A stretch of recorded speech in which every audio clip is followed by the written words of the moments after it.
Hello everybody, welcome back. Today as well we have got to another video. In this video I'll show you how you use WhatsApp without phone number.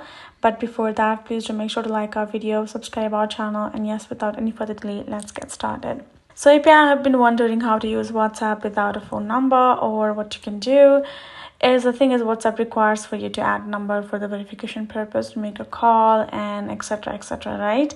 But if you do not want to use your own number, you do not have a SIM card for that matter, you can use a landline number as well. So what you need to do is simply go ahead, download WhatsApp or the WhatsApp business.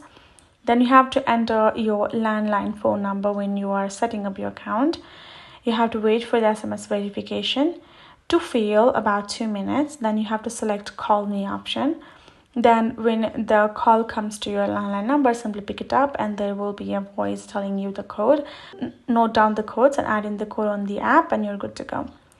Next up is virtual phone number. You can simply go ahead and use apps like TextNow, Dingtone, and Hushed or Google Voice to get a temporary functioning phone number to receive the verification SMS or the call. You can add that number when signing up, receive an SMS on that particular number, add the code, and there you go.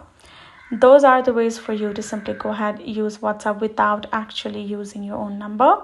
So hope this video helped. Thank you so much for watching. I'll see you guys in our next video.